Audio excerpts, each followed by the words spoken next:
Kia ora whānau. I just wanted to share how I work shamanically, or how I bridge being a medicine woman and the understanding that everything I do has an effect between the worlds, as above, so below, and that the work I do in the physical world, in the middle earth, in the middle realm, is always affecting other realms.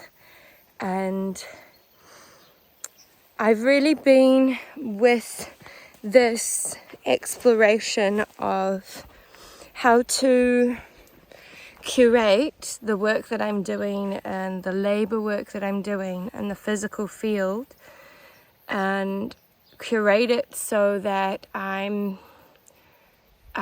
so that it feels good.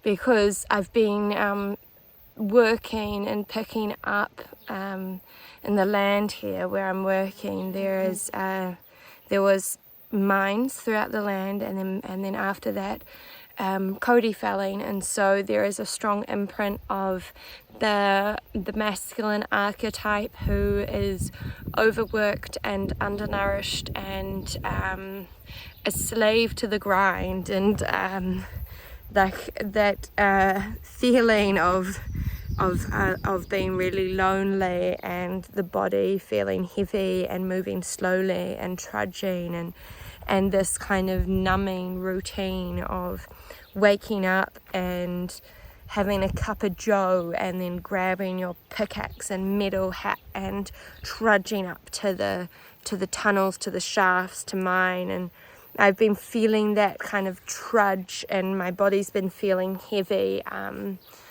And I'm doing a detox at the moment, so obviously I'm shifting that resonance of that masculine archetype that overworks himself and isn't able to open to receive nourishment and beauty, or that's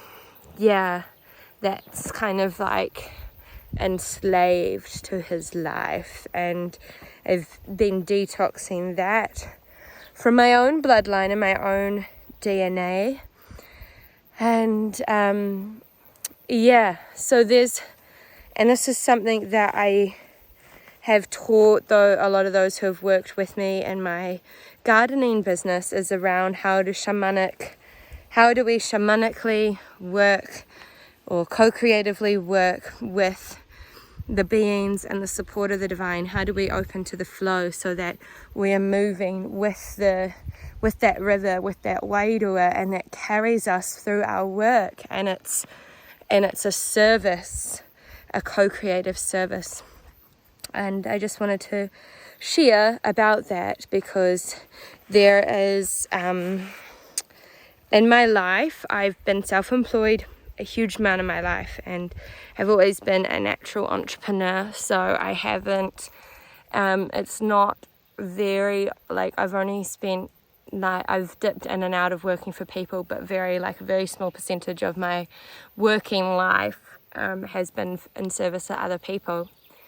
So that means I've learned how to develop more harmony and joy in the way that I work. And even when I have been working for other people, and often I would feel the weight of the collective consciousness of my teammates, my workmates, like when I worked at a nursery, get heavier as the grind got more intense, or after lunch when our bodies needed to rest and digest.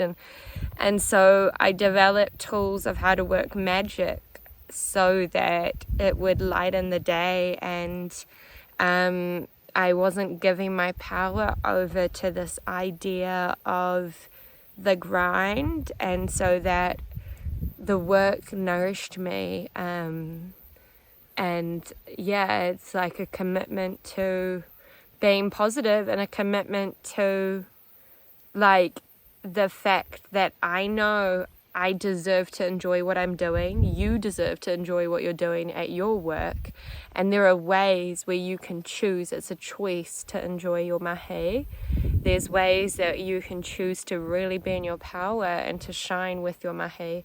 And I've noticed a lot of toxic culture, especially, like, I haven't worked overseas, but here in Aotearoa, that this kind of idealization of overworking yourself and like mana is acquired or respect is acquired from your peers when you push yourself past your limit, or when you give yourself over to the man or the boss or the industry, as opposed to honoring your own boundaries, self-care and needs.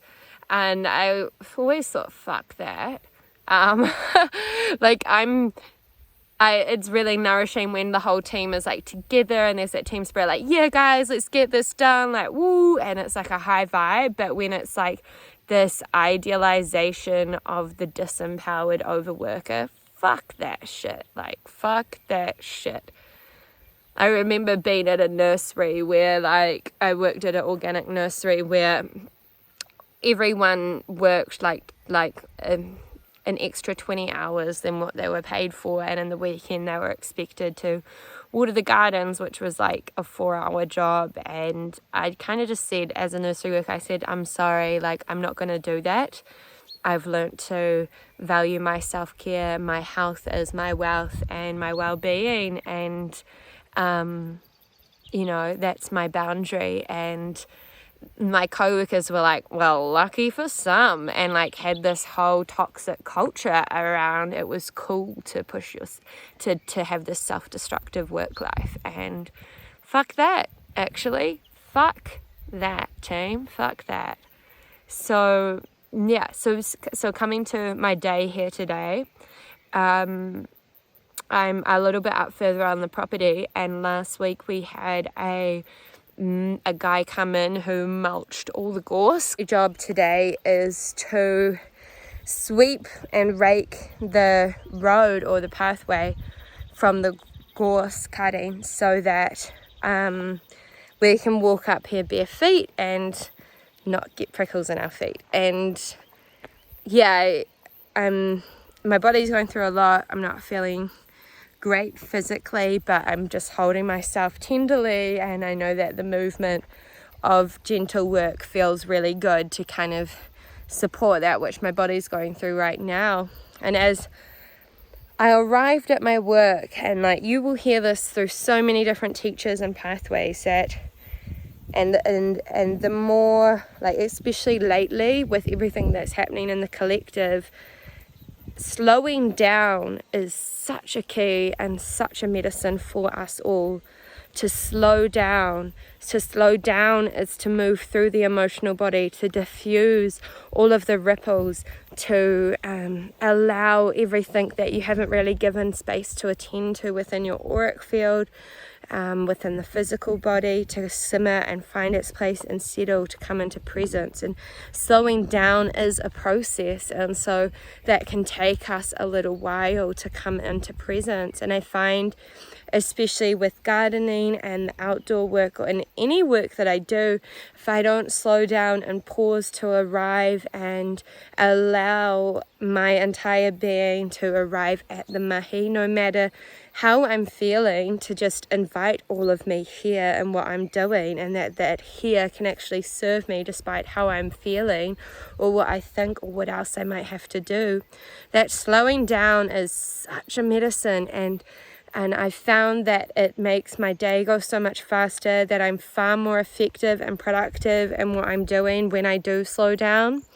And yeah, that I just feel a lot more nourished by the day, as opposed to me arriving and pushing through, feeling a bit of discomfort in my body, pushing through, maybe not wanting to be here or do this job right now because I'd rather be over doing other shit. And hey, that's okay, that's the fucking truth.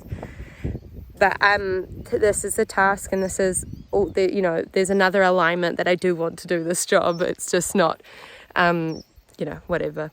So slowing down, taking a breath, arriving at your job. And you can do this through prayer, through breath, through connection.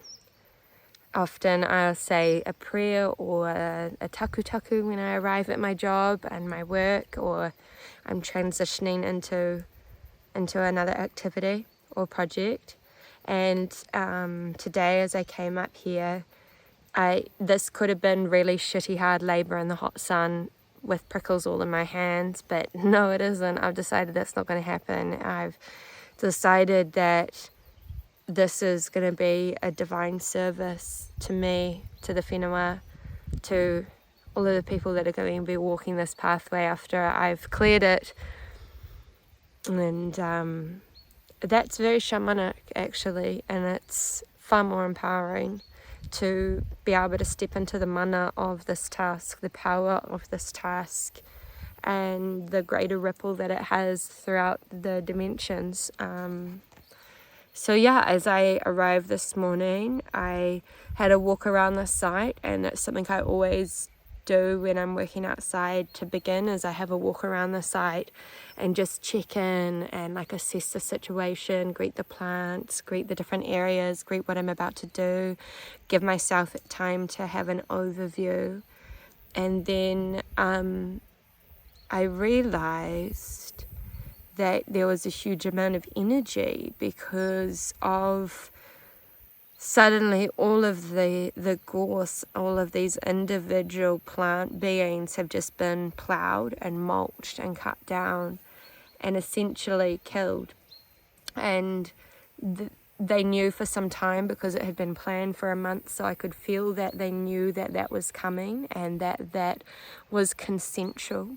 But regardless, I just had to give acknowledgement to all of the individual spirits of each of those plants of gorse that have given their life in holy destruction for change and for a greater vision of how this space is going to be used, and that is co-creative, and that all of those spirits are working with us in the higher visions that we have for the land of regeneration. So I spent some time giving my thanks and my gratitude to all of those plant beings, those plant spirits, the devas of the gorse. And then I spent a lot of time singing, actually, and in a prayerful sing or chant to this space, and helping that really fast change that has happened to assimilate with the land. And I sung, and in that song I was having a conversation to the land, and I was feeling the blooming of the intention for this area that's just been cleared, and feeling the energy or the wairua of the land and the guardian of the land and all of the plants and beings here, feeling that co-create with us who are visioning how what's to come in the future here, and feeling all of that merge and work together co-creatively, and our intentions align. And it's so powerful then, because it's not just you holding the vision or us as individuals, but it's fundamentally co-creative with the beings of the land and the divine, and that's got so much more power to manifest. And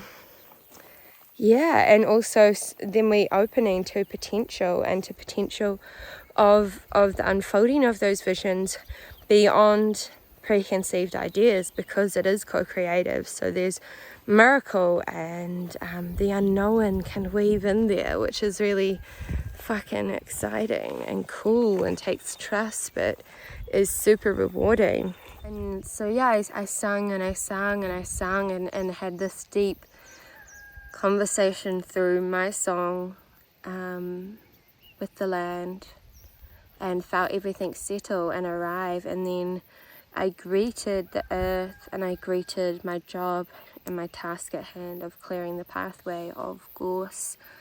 And I set intention that as I clear this pathway, I clear pathways in my body, and I checked in with that which is, there's a few things happening in my body right now that is a healing process, and that as I was working this pathway, I'm creating pathways of healing in my body and moving out that which is being released in my body. And that not only am I doing that for my body, I'm doing that for the earth here, because we are the earth and our bodies are the earth. We are formed of clay, and we're children of the earth, so when we work and heal our bodies, we heal the earth as well and the land, and that this clearing of pathways is also in service to something greater, beyond the simplicity of the physical task. It is in service of pathways, pathways for the future. Yeah, and then I just anchored that, and I welcomed, and this is a real key one that often people forget to do, I notice, and I fucking forget to do, is to open and invite in the support of the divine and of your guides and your guardians. And like, guys, I'm not feeling really strong today, I'm not feeling super energetic, and I welcome your support. I welcome life force, and I welcome that flow of energy to carry me through this mahi, through this job that I'm embarking on today. And then I'd just take a moment to actually open myself to that, to open my body, to feel my body coming into a receptive state and leaning into that support, surrendering into that support, so it can carry me throughout my job. And I cleared fucking like 5 or 6 meters or more, 7 meters already, and it's only been half an hour, and I doubt it would have happened that quickly if I hadn't taken that time. And yeah, it just feels really good, and feels really good. I feel a lot lighter, and unfortunately often when I'm by myself, working by myself, that I remember to take that time to attend and to pray and to land and to do my Karakia and everything, and actually that is really important for me. We used to do it in my gardening business that I had, where we'd all stand in a circle before we started our work for the day and greet our jobs and greet the day, and everyone would say something, and we'd offer ourselves to the co-creative service of the elemental beings and the guardian of the land and the garden, and things would just happen a lot easier and with a lot more harmony. And then we'd do a closing prayer at the end of the day, so that we're closing that portal, because when you're working outside, there are so many beings in the non-physical realm that this is their home that we're working in, and they are the innate caretakers. It is the elementals that care and uphold and nurture and maintain everything that is in the physical living world. Every plant, every animal, every insect, every fucking microbe, every fungi, every blade of grass has elemental guardians caring for it and looking for it, and their role is to support and uphold the overriding balance of the ecosystem, the holy circle of destruction and creation that is the foundation of all life on earth, to work with air and fire and heat and water and wood. What's the other element? Why am I having a blank? Earth. And earth.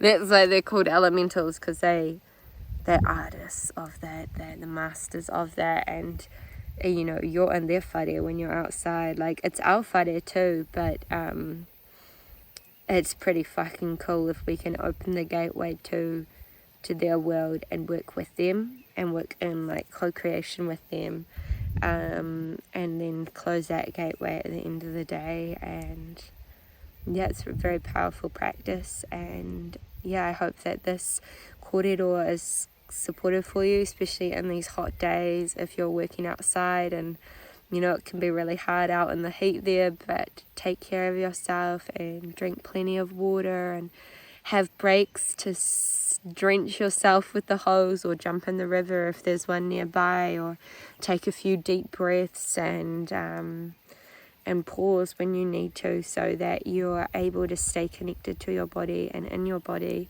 and you know, that in itself is a practice of wellness, that in itself is a practice of health, that in itself is honouring that health is wealth. And yeah, you deserve that, and it's role modelling that for everybody else in this crazy fucking toxic working culture that has blossomed, that's very self-punishing. And yeah, it's time for change. Hey, lots of love, everybody.